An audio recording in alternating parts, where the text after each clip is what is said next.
네, 자, 이 시간에는 우리 FAT 1급 제36회 기출문제를 한번 같이 풀어보겠는데요. 앞 시간에서 여러분들이 이 주식회사 진성가구, 일반 가구를 도소매하는 법인으로 풀어보시면서 질문을 한두 가지 하셨는데, 새로운 스타일의 문제가 역시 36회 실무 수행 평가에 좀 많이 있었던 것 같습니다. 그래서 우리가 그 기출 문제를 많이 풀어보는 것은 이와 같이 문제를 많이 경험해 보셔야 다양한 거래들을 다 회계 처리하실 수 있겠습니다.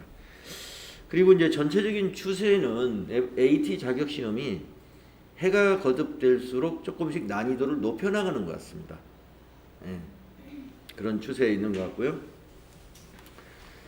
자, 1번 문제는 기초정보관리 이해 문제였는데요. 사업자 등록증을 주고 준기 목재와 2020년 2월 1일에 신규 거래 계약을 체결하고 사업자 등록증 사본을 받았다. 그리고 준기 목재의 거래처 등록을 1007번으로 수행하시어 거래 시작일과 메일 주소를 등록할 것. 네, 이렇게 보통 메일 주소 등록할 것을 쭉 주문을 해왔었는데 이번 36회에서는 거래 시작일을 또 얘기를 했습니다. 그러면 이 자료 설명 중에 어디엔가 거래 시작일이 있었다는 거죠. 바로 2020년 2월 1일이 되겠습니다. 여기 선생님이 개업연월일은 뭡니까? 개업연월일이라 하는 것은요, 이 회사 준기 목재가 개업한 날이 되겠고, 우리 회사는 지금 진성가구잖아요. 진성가구인 우리 회사하고는 2020년 2월 1일 날 신규 계약을 맺기 시작했기 때문에 거래 시작일은 자료 설명에 있는 날짜로 하셔야 되겠습니다. 그래서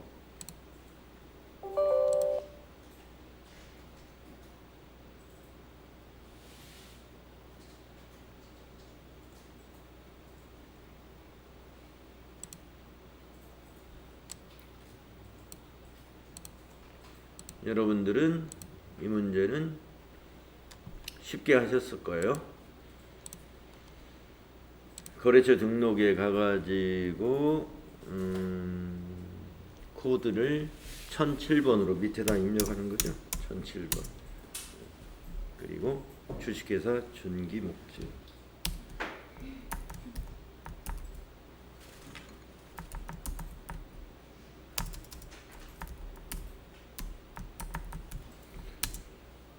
사업자 등록번호,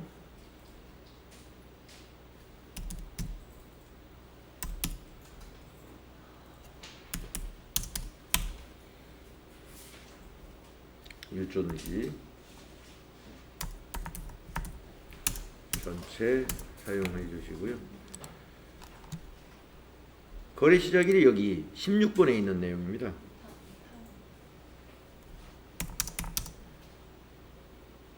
2020 오타 났어요? 예. 0201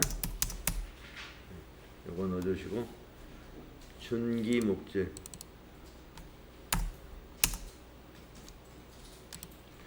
그리고 이제 주소 넣어주셔야 되겠고요. 그리고 업태 종목 넣어주시고 이메일 주소는 추가사항에 있죠. 추가사항에 담당자 이메일에다가 jungi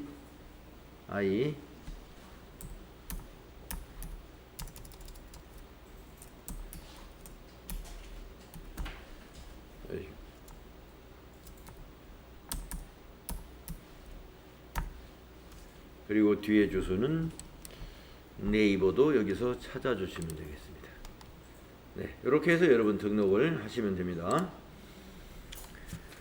그 다음에 두 번째 문제는 이제 전기분 손익계산서 수정 문제였는데요. 전기분 손익계산서 한번 어떻게 다른지 보셨을 거예요. 그래서 전기분 손익계산서라는 것은 당기순이익이 맞을 때까지 붙이신다.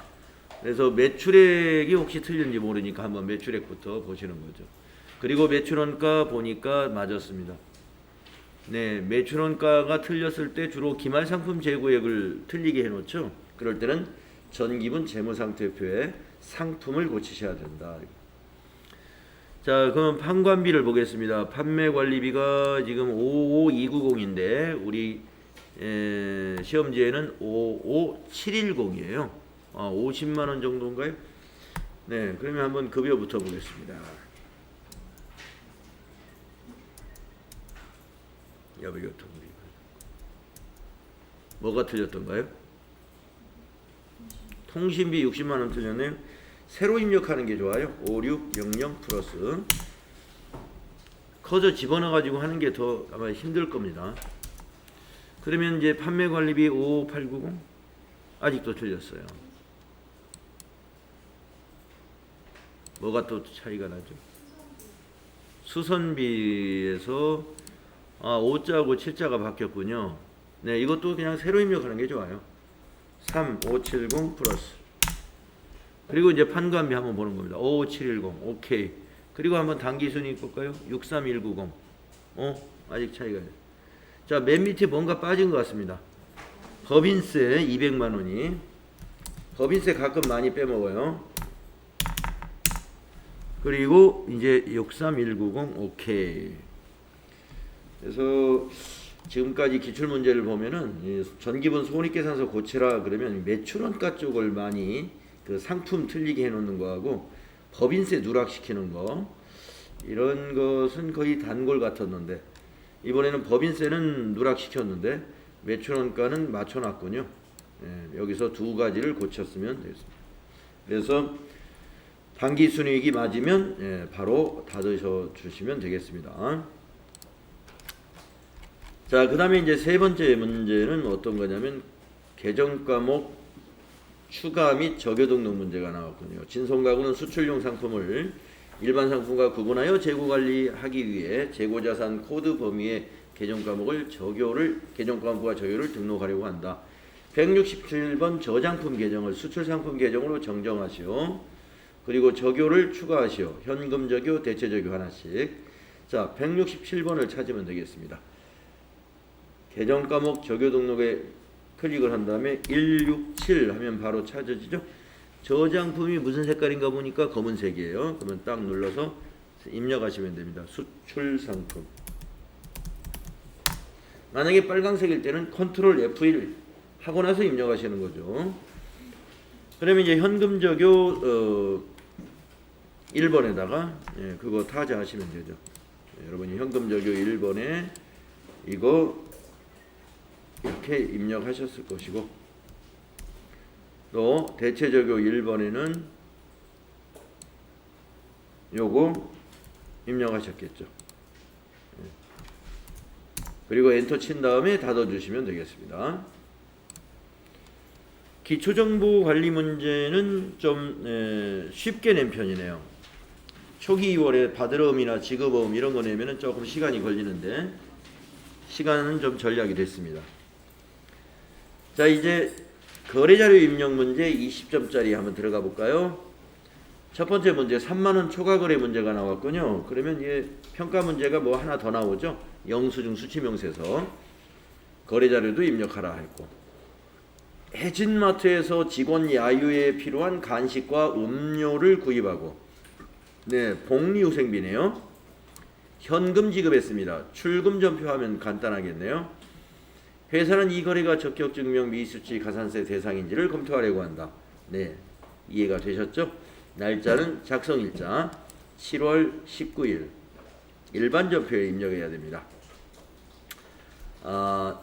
부가세, 이 영수증에 부가세가 전혀 표시되어 있지 않죠. 근데 복리후생비지만 이런 증빙을 받으면 매입세 자체가 없기 때문에 공제를 못 받습니다. 그래서 일반 전표 입력사항이에요. 그래서 우리가 복리후생비 지출하고서 이런 간이 영수증 받아오면 매입세 공제를 못 받습니다. 자, 그래서 날짜는 7월 19일이네요. 그래서 7월 19일 위에다 다 입력하시는 게 실수가 좀 적을 것 같아요. 출금 하신 다음에 811번 복리후생비 따다닥 지나가가지고 160 플러스 엔터 하시면 이제 전표 입력은 끝났고요. 전체 메뉴 누르셔가지고 영수증 수치 명세에서 들어갔겠죠. 그래서 2020 0719 그리고 상호 해진 마트 해자가 또 그거 이해자.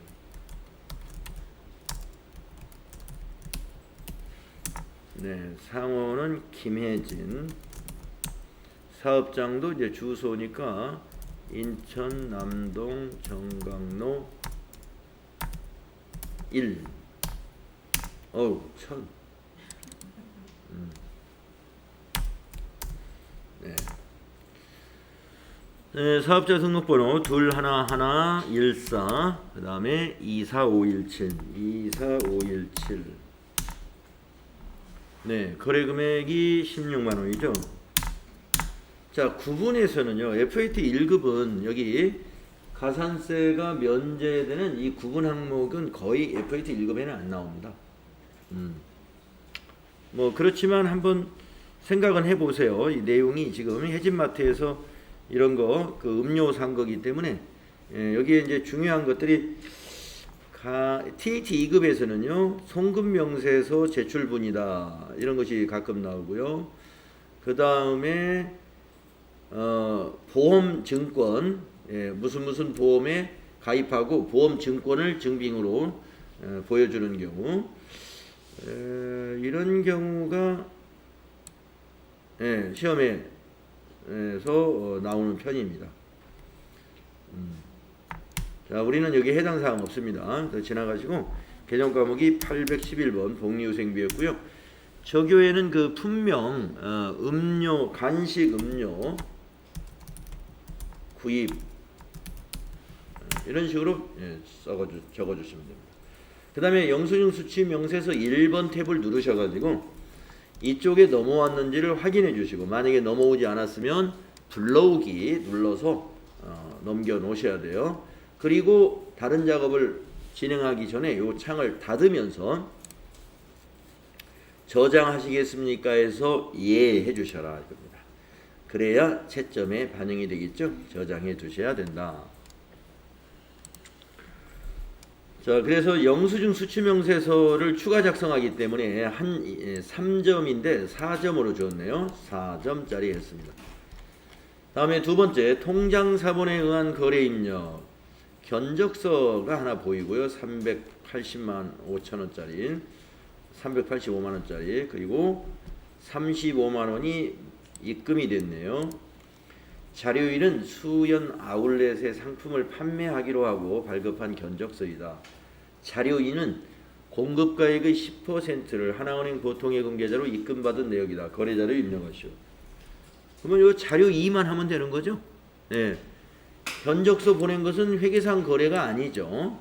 그래서 견적서 보낸 거에 대해서 여러분이 고민할 필요가 없고 우리가 회계상 거래라는 것은 자산부채 자본 수익 비용에 변화가 일어나야 되니까 자료 1에 있는 단지 견적서를 보낸 것만으로는 회계 처리 사항이 아닌 거니까 이것만 보통예금에 입금된 35만원에 대해서만 회계 처리하시면 되겠다. 그래서 7월 21일 일반전표에 입력을 해야 됩니다. 날짜 21일로 고치시고 차변에 103번 보통예금이 되겠고요. 보통예금은 하나은행 거.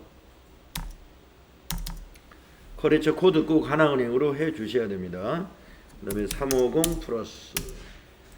자, 대변은 우리 계정값이 뭘까요? 계약금 받으면? 네, 선수금이죠. 선수금 거래처 꼭 넣어야 됩니다. 수연 350 네, 이렇게요. 선수금, 선급금 혼동하시는 분 없으셔야 되겠고요. 네, 또 외상매입금, 외상매출금 서로 헷갈리신다고 하시는 분은 없으시겠죠. 네, 완전히 서로 반대 개정 과목이기 때문에 정확하게 인식을 해두셔야 돼요. 계약금을 받으면 선수금, 우리가 지급할 때는 선급금, 선급금은 자산이고 지금의 경우는 부채입니다. 그래서 대변의 부채를 증가시킨 거예요. 네. 계약금을 받으면 왜 부채냐? 우리가 상품을 인도해 줘야 될 의무가 발생했죠. 그렇기 때문에 부채인 겁니다. 네. 그러니까 계약금을 받은 것이 부채라는 거에 대해서 납득하기 어려웠다는 말씀을 하시는 경우는 있는데, 그건 복식부기가 아니라 자꾸 단식부기를 생각하니까, 계약금 받았으면 선생님 우리 회사 돈 받은 거 아니에요? 그게 왜 부채입니까? 예, 자산은 증가했어요. 근데 우리 복식부기는 어때요? 자산이 증가한 원인도 기록하죠. 예, 인과관계를 다 기록하는 게 복식부기예요. 자산이 증가했으면 왜 증가했는지 그 요인을 상대 계정에다 기록한다 이겁니다. 그래서 그 원인이 부채라는 거예요. 의무가 발생했어요. 계약금을 받으면. 그리고 선급금, 계약금을 지급했는데 자산 처리한다. 아, 선생님 돈 나갔는데 왜 자산이죠? 예, 돈이 나간 건 대변에 기록하는 거죠. 그것만 생각하는 건 단식부기 생각하는 거예요. 단식부기. 그래서 계약금을 지급했다. 그게 왜 자산이냐? 돈이 나갔는데. 물론 자산 감소했습니다. 예, 그것만 생각하지 마시고 자산 감소한 원인을 생각이라 합니다. 원인은 차변에 있어요. 돈이 왜, 현금이라는 자산이 또는 보통예금이라는 자산이 왜 감소했는가? 차변에 오는 것은 계약금을 줬다. 계약금을 줬을 때는 우리가 권리가 생긴 거죠. 상품을 인도받을 권리. 그 권리가 바로 자산인 거죠. 그래서 선급금은 채권입니다. 채권. 받을 권리. 예, 받을 권리. 선수금은 채무고요. 자, 그래서 그렇게 여러분이 혹시 개정 과목이 잘 납득이 안 간다 그러면 자기가 어느 한쪽만 생각하고 있지는 않은가. 복식부기는 원인과 결과가 같이 기록된다는 거예요. 원인과 결과. 예. 결과만 가지고 생각하면은 이해가 안 가는 부분이 있을 수 있어요. 바로 계약금을 받았다 하는 거에 대해서 계약금을 받았는데 왜 부채일까? 이런 고민에 빠질 수 있다는 거죠. 단식부기만 생각하면. 받았으면 우리 회사 돈인데, 물론 자산이 늘었습니다. 지금 여기 보통예금 자산이 늘었죠? 예, 그래서 계약금을 받는데 왜 부채냐고 생각하시는 분은 이 차변의 보통예금만을 생각하기 때문에 우리가 대변의 선수금이라는 것이 존재하죠. 자산도 증가하면서 부채도 증가한다. 그러니까 우리가 자산이 증가하면요, 증가하는 이유가 세 가지가 있을 수 있습니다. 자산이 증가하는 이유. 자, 자산이 증가하려면은 부채가 증가하거나. 왜? 자산은 부채 더하기 자본이니까. 부채가 늘으면 자산이 늘겠죠. 또 자본이 늘면 자산이 늡니다. 자본이 왜 늘죠? 주식을 발행하면. 신주를 발행했어요. 100만 원어치 현금 발행했습니다. 그러면 현금 100만 원 들어오고 여기 자본금 100만 원 늘죠. 그러니까 자산이 증가했다는 것은 부채가 증가하든지 자본이 증가하든지 수익이 발생합니다. 네, 수익이 발생합니다. 여러분 상품 매출 수익이지 않습니까? 상품 매출. 또 이자 수익. 이자를 현금으로 받았다. 수익 발생, 현금, 자산 증가. 상품을 현금 판매했다. 상품 매출, 수익. 상품 매출, 수익. 차변은 현금, 자산 증가. 그러니까 자산의 증가 요인이 세 가지가 있어요. 네. 세 가지. 지금도 여러분이 상품을 팔면 대변이 상품이라고 생각하시는 분 없으시죠? 예. 그런 회계가 있기도 해요. 우리가 그 3계정, 상품 계정을 2계정, 3계정 이런 처리 방식이 있는데, 상품을 판매했을 때 대변을 상품으로 하면서 매출 이익을 매번 기록하는 방식의 회계 처리 방식도 있어요. 근데 우리 전산회계는 2계정, 2계정을 쓰기 때문에 우리가 상품을 팔면 대변이 상품이 아니라 상품 매출, 수익 발생입니다. 자산 감소가 아니라. 그래서 우리가 상품을 판다 그러면 대변이 상품 매출이에요. 상품이 아니라. 대변에 상품이 가는 경우는 언제가 있을까요? 가장 큰 게 뭐가 있죠? 대변에 상품 갈 때. 응? 기부금이요? 기부금도 있습니다. 근데 금액이 큰 걸 하면, 금액이 제일 큰 거, 대변에 상품 갈 때 엄청나게 금액이 클 때가 있습니다. 응? 기억이 안 나시나요? 금액이 엄청 커요. 대변에 상품 갈 때. 응? 그렇죠. 매출원가 대체분계. 결산 때, 예, 기초상품 재고액에서 단기상품 매입액을 더해가지고 기말상품 재고액 빼서 매출원가 만들어지죠. 우리가 자동 결산할 때 결산자료 입력에 기말상품 재고액에 숫자 딱 넣고 전표 추가 누르면 자동으로 그 분계 넘어가는 분계 있죠. 매출원가 대체분계. 그거 대별에 상품 가는 겁니다. 금액이 엄청 크죠. 그 외에 지금 민서 씨가 이 얘기한 상품을 접대비, 기부금, 복리후생비, 비품, 또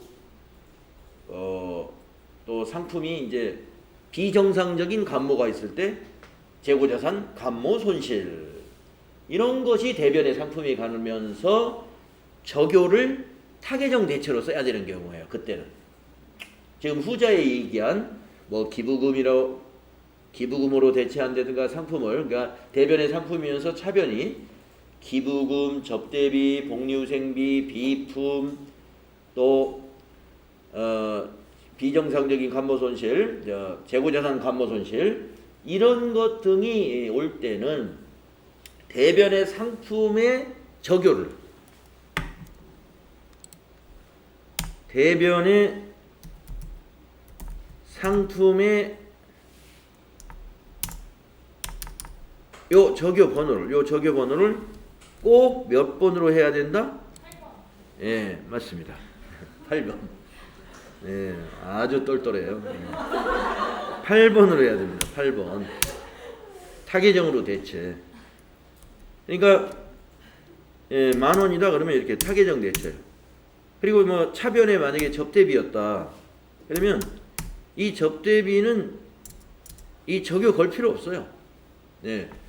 8번 적요, 타계정 대체 적요를 채점하겠다라고 실무수험 유의사항이 있었던 거는 상품의 적요를 얘기한 것이지 이 접대비 비용의 적요에다가 8번 걸으라는 얘기가 아닙니다. 이 비용 적요에는 그런 적요가 있지도 않아요. 재고자산인 경우에만 그 타계정으로 대체라는 게 있어요. 재고자산의 경우만. 상품, 제품, 저장품, 반제품, 이런 것들. 예. 그래서 적요 8번 거는 문제가 가끔씩 나옵니다. 그래서 가끔 나오기 때문에 여러분이 이게 그래서 이제 많이 실수를 하죠. 가끔 나오니까. 이 적요를 빼먹는다든지 이런 거. 그래서 이제 지금 또 다시 한번 말씀드렸어요. 자, 요건 그냥 놔둬도 됩니다. 네. 마무리를 안 했기 때문에 이건 없어져요. 자, 다음 문제. 자, 계약금 받은 문제까지 했고요. 그 다음에 세 번째 문제는 전자음 발행거래였습니다. 전자음 발행거래 경우에는요, 어음을 등록하는 것까지 문제에 나올 수가 있고, 이미 등록된 걸 이용하라고 문제가 나올 수도 있습니다. 자, 7월 31일 주식회사 진아 인테리어의 외상매입금을 전자음을 발행하여 지급했습니다. 거래자료 입력하시오. 자금 관련 정보를 입력하여 지급어음 현황에 반영하시오. 예, 등록된 어음 선택해라. 이 말은 등록 작업할 필요 없다 이겁니다. 예. 그래서 만약에 등록을 하라 그런다면 가로 열고 뭐 은행 제시해주고 그 다음에 수치, 그 어음을 받아온 날 이런 거 제시해주죠. 그럴 때는 어떻게 해야 돼요? 여기 어음 등록 눌러가지고 수령일, 그 다음에 여기 어음이 전자어음이면 전자, 그 다음에 금융기관은 어디, 그 다음에 어음 번호 여기다 넣고 몇매, 그리고 등록 눌러서 닫고 나서 다음 진행해야 되죠. 그런데 이 문제는 등록해놨으니까 등록은 필요 없다. 어음 등록은 그래서 거래 자료 입력하면 되겠습니다. 자, 거래 날짜가 자료 설명에 있을 때는 자료 설명에 있는 이 거래 날짜가 바로 전표를 입력하는 날짜입니다. 그래서 어음 발행이니까 일반 전표에 넣어야 되죠. 그래서 날짜가 7월 31일입니다. 어음 발행하면 부채가 증가하기 때문에 대변의 지급어음이라는 것이죠. 그리고 어음은 수치자, 누구누구 귀하라고 돼 있을 거예요. 진화가 거래처가 되는 겁니다. 적요는 그냥 지나가시고 금액은 700만 원짜리 확인할 수 있겠고요. 차변은 왜 발행했느냐? 외상대금을 갚았습니다. 251번 외상매입금이고 이때 거래처는 똑같습니다. 진화의 외상매입금을 갚는 거기 때문에 그래서 차변이 700만 원. 그러신 다음에 이제 지급어음줄을 클릭을 해서 이제 이미 어음 등록이 돼 있는 거니까 F3 눌러가지고 여기를 발행 어음 번호를 검색해라 이 말이에요. 그랬더니 등록된 어음이 나옵니다. 이때 뒤에 333인가 한번 슬쩍 보시고 맞으니까 확인.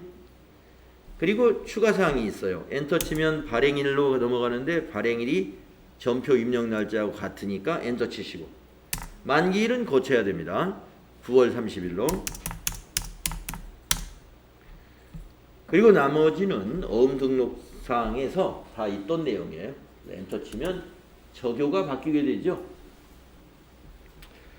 네, 그래서 지급어음 문제 나왔는데 어음 등록을 해놓았다 그러니까 훨씬 수월하죠. 그러면서도 4점을 주었습니다. 어음 등록을 하라는 문제를 내면서도 이거 4점밖에 안 줘요. 근데 어음 등록 되어 있다. 4점. 고맙죠. 다음에 4번 문제는 기타 일반 거래 문제입니다. 보통예금 거래 내역에 맞기 신금액, 그러면 보통예금 차변이라는 거죠. 7월 5일 단기 매매 차익을 목적으로 매입했던 한국정보통신 주식회사의 주식 전부를 매각하였고 수수료 27만 원을 제외한 잔액이 보통예금 통장에 입금되었습니다. 그러면은 우리가 7월 5일 날 단기 매매증권을 얼마에 구입했는지 그 구입된 금액을 대변해 줬고요. 그리고 받은 돈이 지금 이 돈입니다. 이걸 보통예금을 차변에 적어서 그 차이를 손익으로 인식하면 됩니다. 그래서 7월 5일 거를 한번 봤더니 한국정보통신 주식회사 100주를 주당 25,000원에 샀습니다. 250만 원. 근데 우리는 지금 303만 원에 팔은 거예요. 303만 원에. 그래서 250만 원을 일단 대변에다가 자산 감소를 시킵니다. 날짜는 8월 11일이죠. 날짜를 8월 11일로 고치시고 일단 대변에 취득금액을 대변에 털어야 돼요. 단기매매증권 거래처 적요 생략하시고 250만 원이었죠. 자, 그 다음에 차변에 예금 보통예금으로 들어온 돈. 은행은 국민은행 보통 밑으로 세 번째 거. 그리고 들어온 돈을 적습니다. 3030 플러스. 자, 선생님 이건 어떻게 합니까? 수수료 27만 원 이미 반영됐어요. 수수료 27만 원 빠진 금액이 보통예금의 자산 증가로 들어온 겁니다. 그래서 이 처분할 때 수수료는 수수료 비용 처리 안 한다는 거. 안 하고 이익에서 차감하고 손실이 났으면 손실에 가산합니다. 그렇기 때문에 이렇게 해버리면 돼요. 그래서 지금 밑에 빨갛게 보이는 53만 원이 바로 손익 내용입니다. 대변을 채워야 되기 때문에 대변에 가는 손익은 수익이잖아요. 그래서 대변에 단기 매매증권 처분이니까 처분 이익을 차지해야 되겠죠. 906번이네요. 방향키로 뚝뚝뚝 가서 밑에 있는 53만 원 입력하시면 되겠습니다. 그러니까 원래는 27만 원의 수수료를 여기서 만약에 빼지 않았다면은 처분 이익에서 빼지 않았다면 80만 원이죠. 예, 80만 원의 처분 이익이 난 겁니다. 그런데 수수료가 처분 이익에서 차감된 거예요. 네, 그래서 이렇게 식으로 풀어나가시면 돼요. 단기 매매증권을 처분했다. 그러면 처음에 취득한 원가가 얼마였지? 그거 대변에 적고, 또 차변에 우리가 비용 빼고 순수하게 통장에 입금된 거 또는 현금으로 받은 게 얼마지? 그거 적고 나머지는 손익으로 바로 인식하면 됩니다. 그래서 대변을 채워야 되면은 처분 이익이고, 차변을 채워야 되면 처분 손실이고, 그렇게 되는 거죠. 수익 발생은 대변이고 비용 발생은 차변이니까요. 자, 지금까지는 이렇게 순탄한 문제들입니다. 새롭진 않고. 그 다음에 5번은 기타 일반 거래. 신용카드 매수전표하고 두 개가 있네요. 신용카드 매수전표가. 전표를 두 개 내는 건 FAT 1급에서 그렇게 흔한 것이 아닌데. 네, 일단 설명을 읽어보겠습니다. 자료 1은 법인 소유의 승용차를 이용해 대전 출장을 다녀온 영업부 박연화 과장이 제출한 법인카드 매출전표입니다. 네, 승용차를 이용해서 다녀왔는데 무슨 비용을 썼어요? 휘발유를 넣었거든요. 네. 그러니까 승용차 관련, 비용 없는 승용차 관련 매입세액이기 때문에 이거 매입세액도 없네요. 그래서 일반 전표에 넣는 거고. 그 다음에 자료 2는 영업부 박연화 과장이 출장 중 거래처 직원과 식사한 경우 결제한 법인카드이다. 여기 이제 여기도 부가가치세도 없네요. 네. 하여튼 고민하지 말고 이건 접대비니까 매입 매출전표의 입력사항이 아니다. 신용카드지만. 그래서 이 증빙이 말이죠. 두 개인데 서로 계정 과목이 달라요. 예, 자료 1은 차량 유지비고 자료 2는 접대비라는 것이죠. 그래서 거래 자료를 입력할 때 카드가 같은 카드인가요? 삼성카드 같은 법인카드라고 봐야 되나요? 예. 그러면 같은 법인카드면 대변은 하나로 처리하면 되죠. 미지급금을. 근데 만약에 하나는 자료 1에는 어떤 영업부 직원이 삼성카드를 가지고 법인카드로 지출을 했고, 자료 2는 또 영업부가 아니라 총무부의 땡땡 과장이 국민카드로 만약에 지출을 했다. 그럼 미지급금 두 개로 해야 됩니다. 거래처가 다르기 때문에. 근데 지금 보니까 카드에 그 회원번호 있잖아요. 이게 똑같아. 이 법인카드 코드가 법인카드 그 번호가 똑같습니다. 같은 카드니까 이거는 한 건으로 처리가 가능하죠. 카드가 다르면 두 건으로 해야 돼요. 자, 그래서 날짜는 같은가 봐야죠. 날짜가 거래 날짜인데요. 네. 8월 13일. 날짜가 틀리면 어떻게 될까요?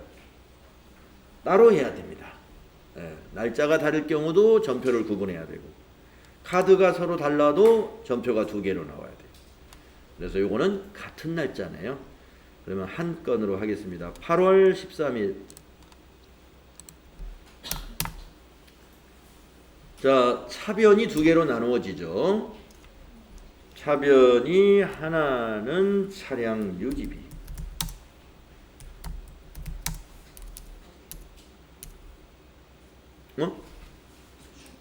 가만있어 봐요.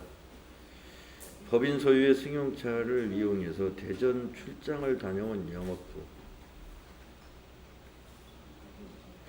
야, 이거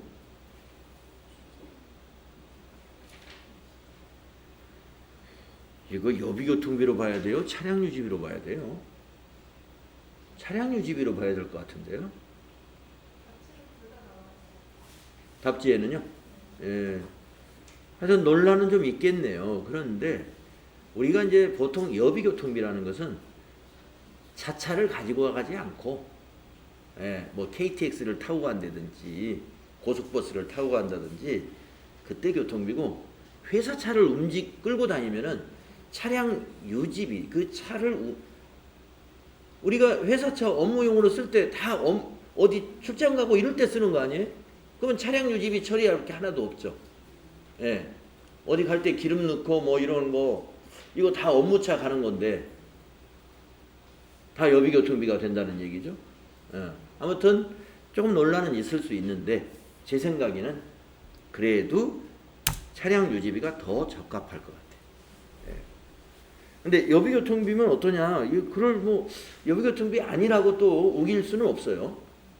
예. 근데 차량 유지비가 더 합당하다고 저는 생각합니다. 여러분도 그렇죠? 그래서 차량 유지비로 가는 겁니다. 자, 8만 원 되겠습니다.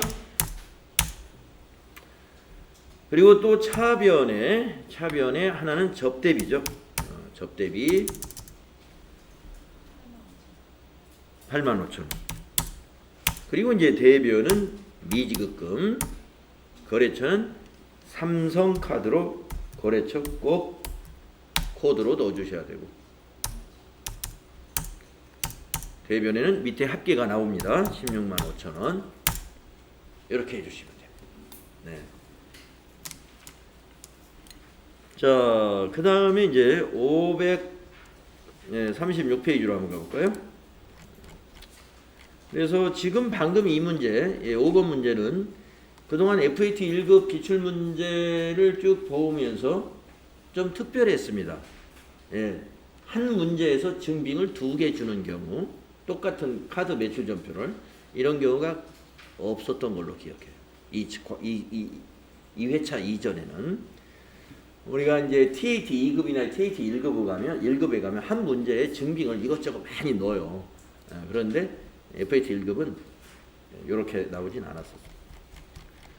자, 그 다음에 6번 문제 가보면 기타 일반 거래, 주식 발행상 이사회 회의록이 있고요. 그 밑에 보통예금 거래 내역에 맡기신 금액, 그러면 차변의 보통예금이다, 이런 얘기죠. 주식 발행 대금 중 주식 발행에 소요된 재비용 50만 원을 제외하고, 예, 국민은행 보통예금 계좌에 입금되었으며 입금일에 증자에 대한 등기가 완료되었습니다. 거래 자료를 입력하시오. 자, 그러니까 입금일에 증자에 대한 등기가 완료됐다는 건 자본금으로 처리해도 이상 없다, 법정 자본금이다, 이런 얘기예요. 예. 그래서 바로 유상증자라는 거죠. 이게 유상증자. 주주에게 대가를 받고 주식을 거래한 거 유상증자입니다. 그러면 이제 차변에 5천만 원 입력을 해볼까요? 보통예금. 날짜는 며칠 날이 되나요?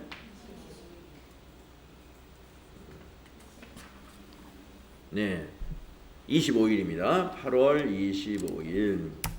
차변에 103번 보통예금, 은행은 국민은행이네요. 국민은행.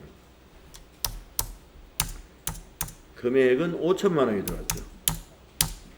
자, 우선 대변은 무조건 액면가로 처리해야 됩니다. 자, 발행사항을 보니까 보통주 만주를 주당 5,000원에 발행했습니다. 그러면 만주 곱하기 5,000원 하니까 딱 5천만 원이네요. 네. 그래서 대변의 자본금,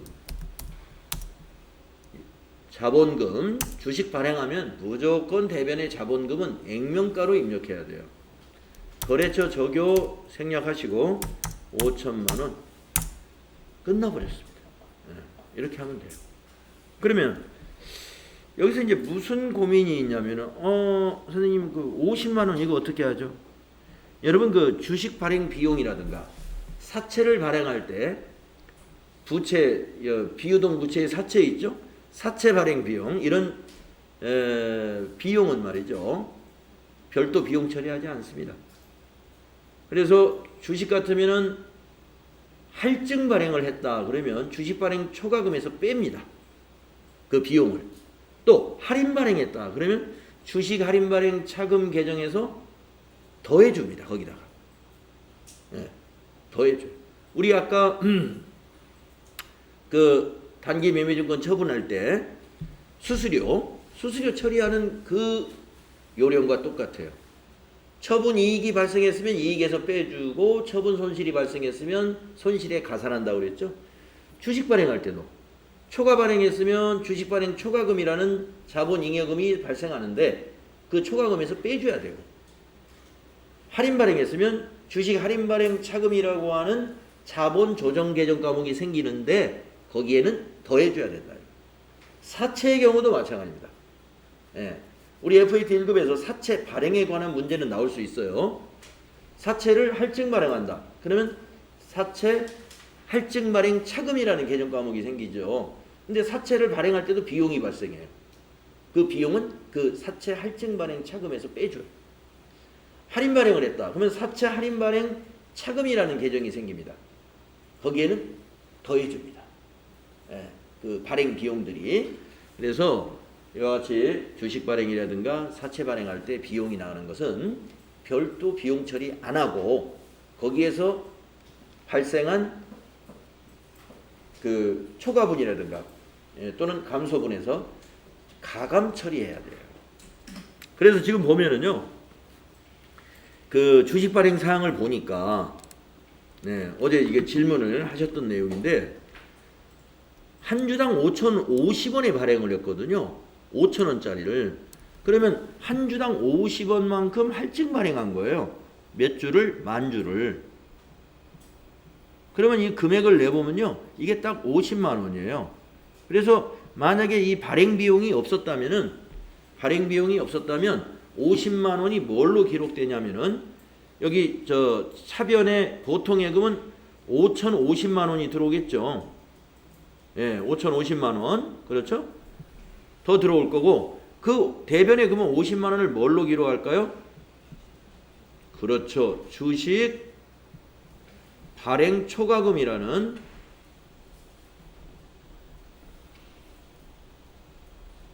자본 잉여금 계정으로 처리를 합니다. 근데 이걸 표시를 할 필요가 없어졌어요. 왜냐? 비용이 발생했거든요. 50만 원. 딱 이게 서로 퉁친 거예요. 그래서 없어진 거예요. 요 비용과 주식 발행 초과금이 금액이 일치했기 때문에 그 계정이 나타나지 않는 겁니다.